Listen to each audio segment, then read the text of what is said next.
Bonjour à tous, je suis Bertrand Descodins, le doyen de la faculté de pharmacie de Lille, et avec mon collègue le docteur Benjamin Bertin, nous allons vous présenter les études de pharmacie et leurs débouchés. Je vais donc commencer par vous parler des métiers du pharmacien. Je vais vous parler des métiers, puisqu'en fait, dans l'imaginaire, si on représente assez facilement les débouchés des études de pharmacie par l'exercice de la pharmacie d'officine, il faut savoir qu'il y a bien plus de métiers qui sont préparés au sein de notre faculté. Je vais toutefois commencer cette présentation en vous parlant du pharmacien d'officine. Pharmacie d'officine, qui est un professionnel de santé de proximité, finalement le professionnel de santé qui est le plus proche, accessible sans rendez-vous, avec un maillage territorial qui est connu et apprécié de la part des citoyens français. Eh bien, il faut savoir que ce métier est en transformation constante. On le sait, il y a eu des évolutions récentes avec notamment la mise en œuvre de la vaccination, la place très importante dans la réponse à la crise sanitaire Covid-19. Et puis, ce qu'on sait moins, c'est que les pharmaciens en officine voient leur métier évoluer vers davantage d'accompagnement des patients au sein de leur parcours, notamment lorsque voilà, il y a parfois dans certaines pathologies la nécessité de bien coordonner le parcours et notamment la délivrance des traitements quand un patient sort de l'hôpital, quand un patient revient à son domicile.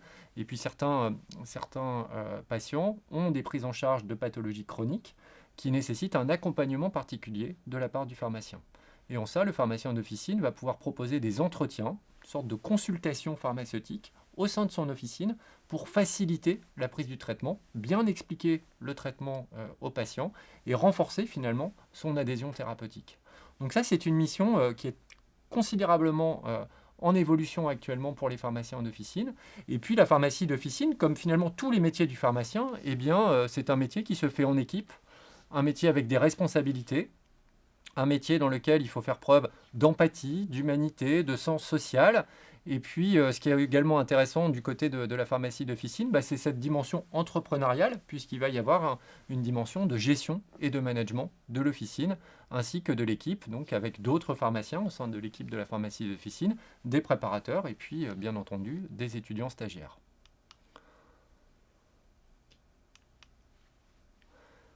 Deuxième débouché possible, eh bien, c'est le pharmacien dans l'industrie. Et là, dans l'industrie, eh bien, il y a, encore une fois, une dimension de diversité des métiers qui est à prendre en compte. Et finalement, ça se fait à tous les stades du développement des produits de santé. Alors on pense bien entendu prioritairement aux médicaments, mais il faut savoir qu'il y a des pharmaciens dans différents types d'industries. Industrie des dispositifs médicaux, des réactifs, industrie des produits cosmétiques, des produits diététiques, dans l'agroalimentaire. Bref, les compétences pharmaceutiques sont recherchées dans un grand nombre de domaines professionnels. Je vous l'ai dit, ces compétences, elles sont recherchées au stade de la recherche et du développement jusqu'à la mise sur le marché et au suivi après la mise sur le marché.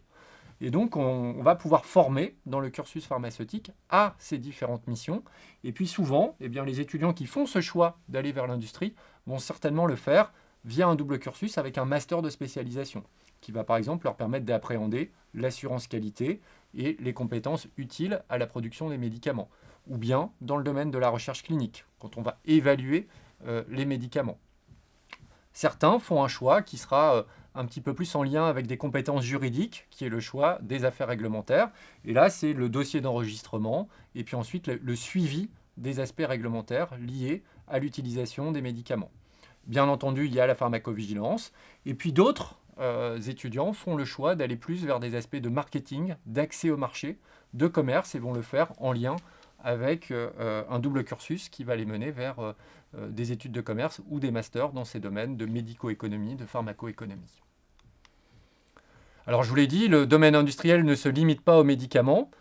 De plus en plus, les pharmaciens exercent leurs fonctions au sein de sociétés qui développent et commercialisent des dispositifs médicaux. Et là, le champ des dispositifs médicaux est un champ extrêmement vaste, puisqu'il va du simple pansement jusqu'à des implants. Et vous avez par exemple sur la diapositive la représentation d'une prothèse de hanche.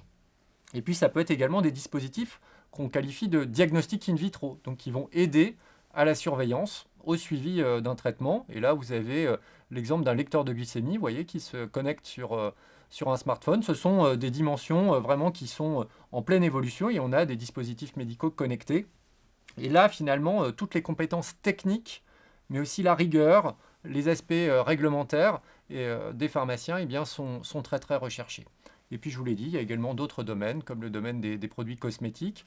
La formulation de certains produits cosmétiques ressemble en partie à la formulation de certains médicaments. Et puis des compétences qui sont également recherchées dans le domaine agroalimentaire, avec là encore des produits qui peuvent être très proches pour certains dans la formulation de médicaments. Et encore une fois, c'est la rigueur, les capacités analytiques des pharmaciens qui vont être recherchées. Autre grand domaine d'exercice des pharmaciens, et ce domaine se prépare après l'internat en pharmacie, mon collègue Benjamin Bertin vous en parlera ensuite, c'est le domaine de la biologie médicale. Alors il s'agit d'un débouché qui est commun avec la médecine, et donc qui peut s'exercer soit dans un laboratoire d'analyse de biologie médicale qu'on peut trouver en ville, ou bien dans un laboratoire de biologie au sein des hôpitaux. Donc il s'agit là de s'appuyer sur les prélèvements d'échantillons biologiques, de réaliser les examens et d'être en capacité de les interpréter. Et donc là, c'est le pharmacien biologiste, le médecin biologiste qui vont être responsables de l'ensemble de ce traitement et avec leurs compétences de pouvoir garantir la qualité du résultat. Et donc là, il y a des compétences analytiques, de rigueur, d'assurance qualité qui sont très très importantes. Et puis surtout d'avoir une interprétation qui va pouvoir se faire en lien avec des aspects cliniques. Et donc la capacité à mettre en cohérence ce résultat avec des éléments de diagnostic médical, avec des éléments de suivi thérapeutique ou des éléments de prévention d'une pathologie. Et donc là, c'est cet élément-là qui rend finalement le rôle du pharmacien biologiste extrêmement intéressant. À l'hôpital, vous avez également une pharmacie, ce qu'on appelle une pharmacie à usage intérieur, donc une pharmacie hospitalière dans laquelle exercent des pharmaciens, et là, qui vont pouvoir jouer un rôle dans l'approvisionnement, dans l'apport, dans la délivrance des traitements auprès des patients hospitalisés. Alors, encore une fois, on a une grande variété de possibilités dans l'exercice de la pharmacie à l'hôpital, depuis la préparation des médicaments, ce que vous avez là sur la diapositive avec une photo, on voit une personne qui est en train de préparer un médicament injectable, un médicament stérile, dans une atmosphère très particulière. Là, c'est un travail qui se fait en isolateur. C'est par exemple le cas de la préparation des médicaments anticancéreux injectables, qui sont réalisés au sein des pharmacies hospitalières. Donc là, des compétences très techniques, des compétences d'assurance qualité, des compétences de rigueur dans la production pharmaceutique. Et puis, il y a également des pharmaciens qui ont un rôle beaucoup plus clinique aux côtés des médecins, dans les services de soins, pour adapter les traitements, choisir le bon traitement, gérer des situations d'effets indésirables, gérer des situations d'interaction médicamenteuse. C'est ce qu'on va appeler la pharmacie clinique à l'hôpital. Et puis, il y a plein d'autres possibilités d'intervention du pharmacien à l'hôpital. Certains interviennent pour assurer la dispensation des médicaments expérimentaux dans le cadre de la recherche clinique.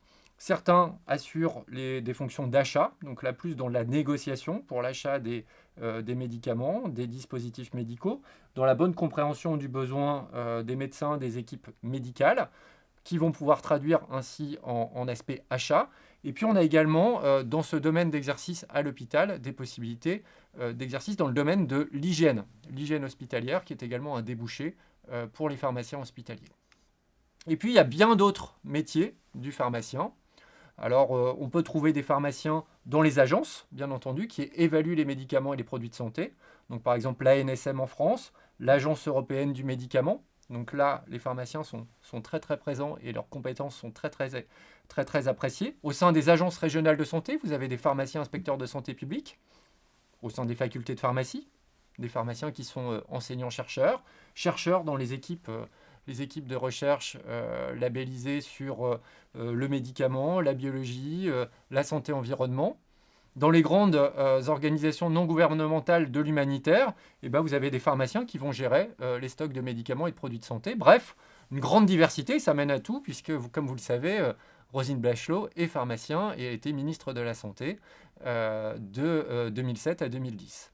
Alors, vous allez pouvoir trouver beaucoup de renseignements sur les débouchés du pharmacien sur différents sites. Je vous incite à aller sur notre site internet. On a une rubrique « Les métiers du pharmacien ». L'Ordre des pharmaciens a également lancé une campagne. Alors, Pharma, c'est pour moi. Et puis, plus récemment, une campagne « Les métiers de la pharmacie » sur laquelle vous trouverez des présentations de ces différents débouchés et également des témoignages de professionnels et d'étudiants qui ont fait le choix de ces différentes filières. Je vais maintenant passer la parole à mon collègue Benjamin Bertin. Bonjour à tous, je suis Benjamin Bertin, assesseur aux études à la faculté de pharmacie. Et après cette présentation des différents métiers du pharmacien, je vais vous montrer comment s'organisent les études de pharmacie. Alors avant de commencer cette présentation, quelques mots sur la faculté de pharmacie. La faculté de pharmacie est située sur le campus du CHU de Lille. Et comme vous pouvez le voir sur cette vue aérienne, un bâtiment avec une organisation caractéristique en forme de H. C'est un bâtiment qui va abriter à peu près 250 personnes, enseignants-chercheurs, personnel technique et administratif, ainsi que 16 équipes de recherche qui sont labellisées par les plus grands instituts de recherche, l'INSERM, le CNRS. Nous accueillons sur notre campus à peu près 2900-3000 étudiants par an, des étudiants en formation initiale, mais également des professionnels qui vont continuer à se former tout au long de leur parcours professionnel. Notre bâtiment a la particularité donc d'avoir cette forme de H, avec les bâtiments, enfin les parties d'enseignement majoritairement localisées sur la partie centrale de notre bâtiment, et sur les deux ailes correspondant aux deux barres du H, nous allons retrouver les laboratoires de recherche, et donc ce qui fait la particularité de notre campus, que nos étudiants sont au contact direct des enseignants-chercheurs et de leur équipe de recherche. Alors, les études de pharmacie vont être représentées ici sur le schéma à droite. Comme vous pouvez le constater, ces études vont durer soit 6 ans, soit 9 ans, vont commencer par une première année commune, qu'on appelle le PASS ou la LAS, dont vous avez probablement déjà entendu parler. Et nous retrouvons ensuite les 3 filières qui correspondent grosso modo aux 3 métiers qui vous ont été présentés. La filière industrie et la filière officine, pour lequel les cursus vont durer 6 ans. Et ensuite, une filière, l'internat, qui va donc rajouter quelques années d'études pour un cursus total de 9 ans, donc permettant les débouchés des métiers du pharmacien à l'hôpital. Alors à côté de ce cursus donc menant au diplôme d'état de docteur en pharmacie, notre campus abrite également un certain nombre d'autres formations. Donc c'est possible de travailler dans le domaine du médicament et des produits de santé sans être pharmacien. Et comme vous pouvez le voir, donc nous abritons notamment un master sciences du médicament, et nous sommes en train de monter une licence sciences du médicament qui va être le débouché des étudiants issus du PASS ou du LAS, et qui pourraient ensuite avoir envie donc de travailler dans ce domaine du sciences du médicament sans nécessairement être pharmacien. Cette licence sciences du médicament donc se connecte actuellement à un master existant, et puis pouvant déboucher sur la réalisation d'une thèse d'université, une thèse de sciences, afin de pouvoir travailler dans le domaine de sciences du médicament et être chercheur par exemple. Nous avons également des filières plus courtes de type DUST ou licence pro, de nouveau dans le domaine de la santé, de l'environnement ou des technologies de la santé.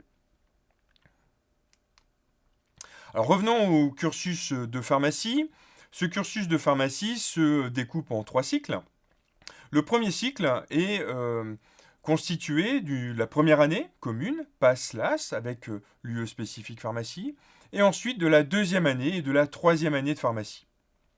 Alors cette deuxième année, cette troisième année de pharmacie sont constituées d'un enchaînement de cours magistraux, d'enseignements dirigés, de TP, énormément de séances de travaux pratiques dans notre cursus, ainsi que de stages. Donc on va retrouver énormément de stages dès la deuxième année, comme vous pouvez le voir, avec un stage obligatoire d'initiation officinale qui va se réaliser pendant l'été. Et ensuite, de nombreux stages optionnels sont également possibles, et surtout possibles dans nos études. J'y reviendrai, mais ces stages optionnels sont un moment privilégié pour nos étudiants afin de pouvoir choisir la meilleure filière au cours de leur étude.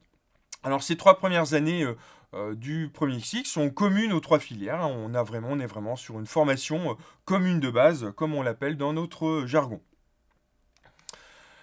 Le deuxième cycle du cursus pharmaceutique est constitué de 2 années, la 4e année de pharmacie et la 5e année de pharmacie. La première moitié de la 4e année de pharmacie s'organise comme les 3 premières années, des premières années, avec un enchaînement de cours magistraux, d'enseignements dirigés et de TP, de nouveau possibilité de faire des stages optionnels et des stages à l'officine. Et à partir de la moitié de cette 4e année, courant mars-avril, les étudiants vont devoir choisir une filière professionnelle qui va les orienter vers donc leur futur métier. Donc on retrouve donc une 4e année officine, 4e année industrie et une 4e année de filière internat. À partir de ce moment-là, les études se cloisonnent relativement fortement. Alors il est toujours possible de passer d'une filière à une autre, mais selon vraiment en respectant certaines règles. La 5e année de pharmacie est ce qu'on appelle l'année hospitalo-universitaire. Nos étudiants sont externes à l'hôpital. Ils vont donc passer la moitié du temps à l'hôpital et la moitié du temps à la faculté pour les cours, donc de spécialités, de filières, de nouveau, des cours magistraux, des ED et des TP. La particularité de la filière internat est de voir l'organisation du concours de l'internat au milieu de la 5e année, au mois de décembre. Puis ensuite, donc on arrive quasiment au bout, le 3e cycle des études pharmaceutiques, qui va être constitué d'une seule année pour la filière officine ou la filière industrie. Donc concernant la filière officine, une grosse part de cette année est consacrée à un stage de pratique officinale qui vient réellement sanctionner la fin de ce cursus. Les étudiants rédigent et soutiennent une thèse d'exercice et donc à l'issue de cette diplomation et de cette soutenance de thèse, nos étudiants sont donc diplômés du diplôme d'état de docteur en pharmacie.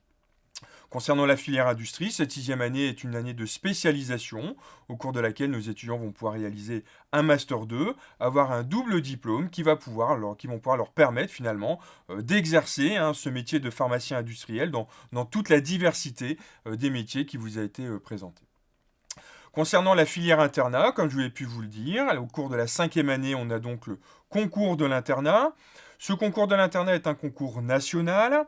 On a environ 1200-1300 étudiants par an qui le passent pour 500 postes d'internes par an disponibles en France. Pour les lauréats de ce concours de l'internat, ils vont pouvoir donc se séparer, en tout cas choisir une des 3 filières de l'hôpital, donc soit la biologie médicale, soit la pharmacie hospitalière, soit encore une filière recherche, et donc un internat qui dure 4 ans, et donc une soutenance également de thèse, une diplomation qui mène donc à l'obtention du diplôme d'état de docteur en pharmacie. Pour les étudiants qui n'auraient malheureusement pas la chance d'accéder, en tout cas de réussir ce concours de l'internat, la réorientation en filière officine et industrie est bien évidemment possible.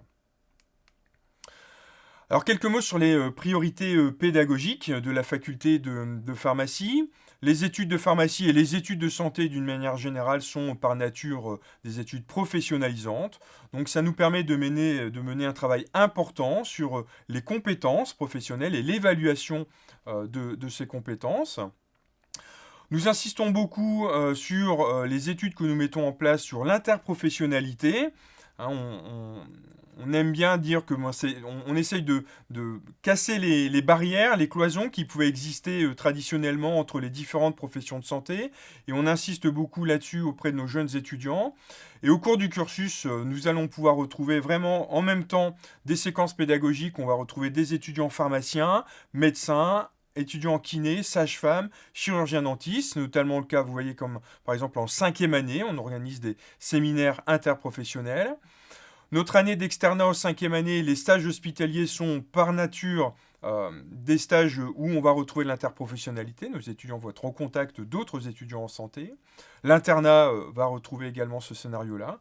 Et puis au cours de la 6e année officine, nous avons mis en place des cours et des ED communs entre les pharmaciens et les internes de médecine générale, avec notamment des échanges même de stagiaires sur le terrain entre les pharmaciens en 6e année officine et les internes de médecine générale. Une autre priorité pédagogique qu'on retrouve beaucoup à la faculté de pharmacie, c'est la formation en simulation.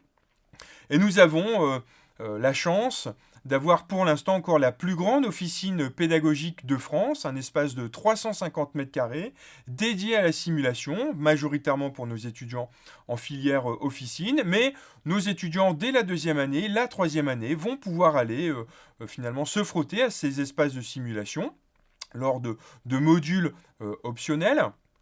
Donc l'objectif de ces espaces de simulation, ça va être de renforcer la pratique professionnelle et donc de développer les compétences qui y sont associées.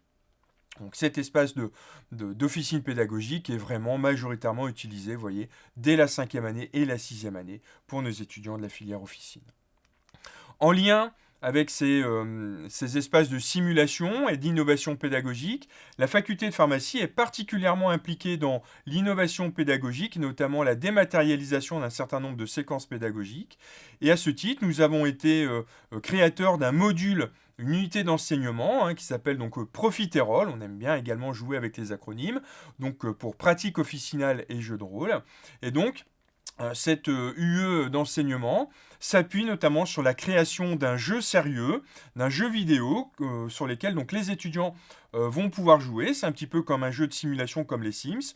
Donc les étudiants vont rentrer dans un espace de simulation, commencer comme pharmaciens stagiaires et rencontrer des cas de plus en plus complexes qui vont pouvoir leur permettre de monter en compétences et en niveau dans le jeu pour terminer pharmacien titulaire. Donc je vous ai mis ici une petite photo avec le lien YouTube sur lequel vous allez pouvoir cliquer et donc avoir accès à un petit film de présentation qui vous montre un petit peu ce que nous avons été capables de développer et ce jeu maintenant utilisé par d'autres facultés de pharmacie en France. Une autre de nos priorités, c'est l'accompagnement de nos étudiants. Et ceci dès la deuxième année. Nous avons créé donc ce qu'on appelle le projet d'orientation professionnelle, un autre acronyme, le projet POP. Et nos étudiants de deuxième année vont dès la rentrée se voir attribuer un enseignant, tuteur POP, tuteur de parcours, qui va pouvoir les accompagner pendant leurs 2 années et demie jusqu'à la 4e année et le choix de filière. C'est un enseignant référents que les étudiants vont pouvoir contacter pour discuter de leur orientation professionnelle, mais également des autres difficultés qu'ils pourraient rencontrer au cours de leur cursus. Pour créer ce parcours professionnel, leur projet professionnel, les étudiants sont également invités à participer à différents forums d'orientation professionnelle, réaliser de nombreux stages, obligatoires mais surtout optionnels. Nous allons pouvoir conventionner tout type de stage, à l'officine, à l'hôpital ou encore dans l'industrie. Et puis donc à construire leur portefeuille d'expériences et de compétences à travers donc, ces différents processus. Un autre aspect de l'organisation de nos études, c'est la mobilité internationale et donc les relations internationales. La faculté de pharmacie de Lille est fortement impliquée dans les échanges internationaux au travers 44 partenariats dans 20 pays. Nous avons en moyenne, vous voyez, une quarantaine d'étudiants en mobilité sortante pour 20 à 30 étudiants par an en mobilité entrante. Nous avons une forte incitation à la mobilité internationale, la possibilité de réaliser une année complète en Erasmus, ou alors encore des stages, notamment en 5e année, des stages pour aller découvrir la pratique hospitalière dans d'autres pays. Ces séjours à l'étranger sont un atout indéniable dans notamment la filière industrie qui nécessite une mobilité internationale et une pratique de l'anglais pour pouvoir accéder aux nombreux métiers de la pharmacie industrielle. Enfin, étudier c'est bien, mais l'université et la faculté, c'est aussi une vie étudiante et associative débordante. Nous avons de nombreuses associations, et notamment une association étudiante qui va pouvoir comme ça créer de nombreux événements qui vont marquer l'année, les différents moments de l'année, et accompagner la vie sociale, la vie étudiante de tout l'ensemble du campus, avec des événements incontournables, comme vous pouvez le voir ici, donc avec la revue de pharmacie, mais également d'autres événements tels que le barbecue de rentrée, différents week-ends d'accueil, des soirées post-examen, des barbecues de fin d'année, des sessions d'after-work à la cafette. Alors, cette vie associative et étudiante est pour l'instant un petit peu mise en pause due à la crise sanitaire, mais on espère et on ne doute pas que ces événements qui sont vraiment importants pour la vie de notre campus reviennent le plus rapidement possible. Donc voilà, merci pour votre attention. Donc le doyen Bertrand Descodins et moi-même vous souhaitons une très bonne journée et nous serons très heureux de vous accueillir sur notre campus dès que vous aurez l'occasion donc venir nous rendre visite. Au revoir.